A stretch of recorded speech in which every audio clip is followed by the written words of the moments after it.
जरांगेंच्या खांद्यावर बंदूक ठेवून देवेंद्र फडणवीसांना टार्गेट केलं जातंय। मंत्री नितेश राणे यांचा खळबळजनक आरोप।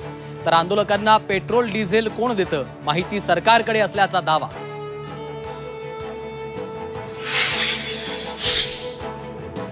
नितेश राणेंच्या आरोपानंतर मनोज जरांगेंचा संताप। अर्वाच्य भाषेत जरांगेंचा राणेंना शिवीगाळ, तर सर्व आरोप जरांगेंनी फेटाळले।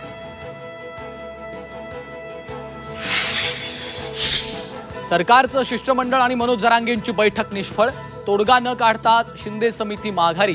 मराठा आरक्षणासाठी मनोज जरांगेंचं उपोषण सुरूच।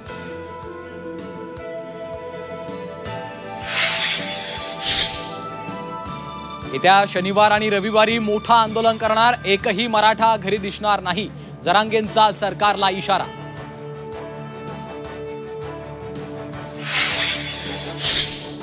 मनोज जरांगेंच्या आंदोलनाला मुदतवाढ। जरांगेंच्या आंदोलनाला एका दिवसाची मुदतवाढ।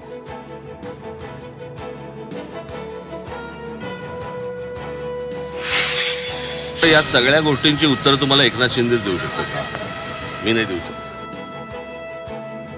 मराठा आरक्षणासाठी जरांगे पुन्हा मुंबईत का आले, एकनाथ शिंदेच उत्तर देऊ शकतील।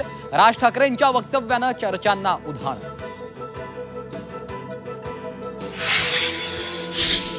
आणि जरांगेंच्या आंदोलनाला ओबीसी नेते आंदोलनातून उत्तर देणार। लवकरच ओबीसी संघर्ष यात्रा काढणार। पुण्यातल्या ओबीसी बैठकीत निर्धार।